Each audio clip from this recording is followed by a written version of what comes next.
So this is our fifth Bhagavat Katha program. The focus today is in three parts. First are the three introductory verses of the Bhagavatam, which explain to us what is Srimad Bhagavatam. Then, inspired from our last program from Rama, we will hear the 10 subject matters of the Srimad Bhagavatam. We heard from Prabhupada that there are 5 subject matters in Gita, but in Bhagavatam there are 10 subjects. And then for our third portion, Sutta Goswami in the 12th canto, towards the end, gives a summary of everything that is contained in the Bhagavatam. So if you're ready to hear with rapt attention, then please repeat after me. Om Namo Bhagavate Vasudevaya. Om Namo Bhagavate Vasudevaya. Om Namo Bhagavate Vasudevaya. So, the first 3 verses are found in Canto 1, Chapter 1, which is entitled Questions by the Sages. So please repeat. Om Namo Bhagavate Vasudevaya. Janmadyasa yato Anvayad itadatash Tarteshva Bhigyaswarat Tene Brahma Hridda Yaadi Kavaye Muhyanti Yatsurayaha Tejo Varimridang Yata Vinamayo Yatra Trisago Mrisha Damna Swena Sada Nirasta Kuhakang Satyang Parang Dimahi.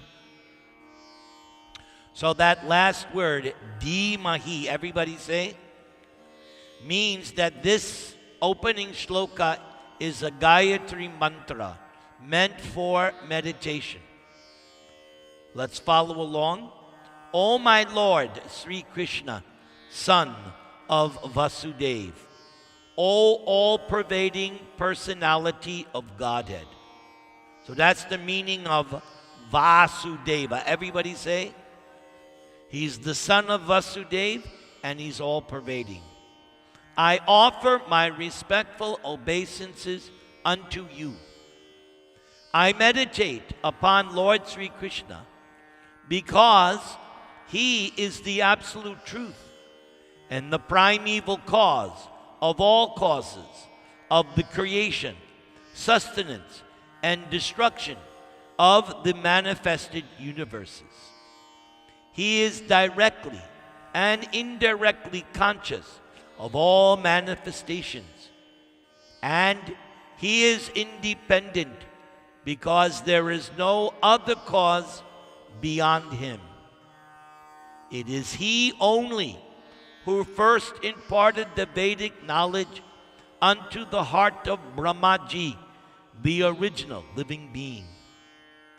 By him, even the great sages and demigods are placed into illusion, as one is bewildered by the illusory representations of water seen in fire or land seen on water. Only because of him do the material universes, temporarily manifested by the reactions of the 3 modes of nature, appear factual, although they are unreal. I therefore meditate upon him Lord Sri Krishna, who is eternally existent in the transcendental abode, which is forever free from the illusory representations of the material world. I meditate upon him, for he is the absolute truth. So that is the opening shloka, and that is a definition of the absolute truth. Right there, Vyasadeva has defined what is the absolute truth. This Srimad Bhagavatam is the full explanation of the Vedanta Sutra. The Vedanta Sutra opens up with Atato Brahma Jigyasa. Now is time to inquire about the absolute truth. That is how the Vedanta Sutra opens. And the next shloka of Vedanta Sutra is also Janmadyasya Yato. That's also the next shloka. So, Vyasadeva here in Bhagavatam is picking up and explaining who is this absolute truth. He gives it to you right away. Vasudeva. Everybody say. Yes. So you look at this verse carefully. This is complete understanding of the absolute truth. Now we go to text number 2. Please repeat. Dharma projita kaito votra paramo nimatsaranang satang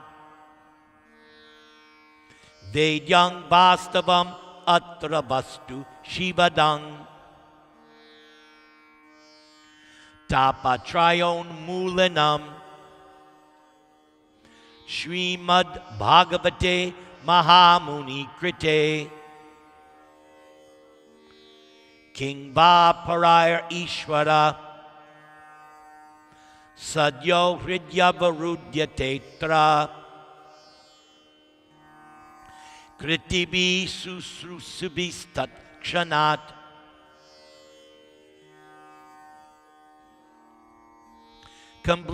Completely rejecting all religious activities which are materially motivated. This Bhagavat Purana propounds the highest truth, which is understandable by those devotees who are fully pure in heart. So this is a very strong statement. Just like Krishna says in Bhagavad Gita, abandon all varieties of religion, this is that concept. When Krishna says give up all varieties of religion, he's referring to religious activities which are materially motivated. This is what Bhagavatam is declaring right from the beginning. It's called full disclosure. When you do a contract, there is full disclosure. This is what we are agreeing to. So Bhagavatam in the second verse is telling you, this book is rejecting everything except what it says here, the highest truth. And then he gives the qualification. Who is able to understand this highest truth? Devotees who are fully pure in heart. In other words, if you have some material motivation, if you still have some propensity for cheating, you're not going to understand Srimad Bhagavatam. You have to be pure in heart. Then it continues. The highest truth is reality distinguished from illusion for the welfare of all. Meaning, this Bhagavatam is not just for Hindus. It's for everyone, provided you're fully pure in heart. And it is the truth distinguished from illusion. Okay, next. Such truth uproots the threefold miseries. So, the threefold miseries, those caused from your body and mind, those caused by the demigods, and those caused by other living entities, Adibhotic, Adidaivik, Adhyatmic, the threefold miseries. This beautiful Bhagavatam, because it's Srimad Bhagavatam, okay, compiled by the great sage Vyasadeva in his maturity. So later on, in chapter 5 of this first canto, the history of how Vyasadeva came to write Bhagavatam is explained. It's in chapter 5. Narada comes and instructs him, now you write Srimad Bhagavatam, is sufficient in itself for God realization. What is the need of any other scripture? Because since it's rejecting all materially motivated religious activities, the only thing left is God realization.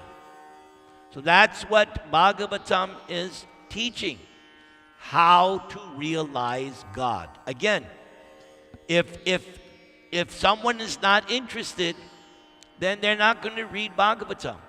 Bhagavatam is for that person who's serious about understanding who is God.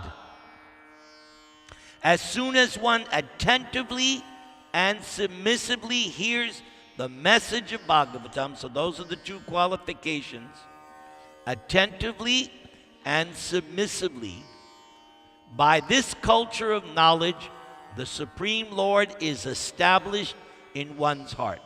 Now, the Lord is already there. That's not what it's referring to.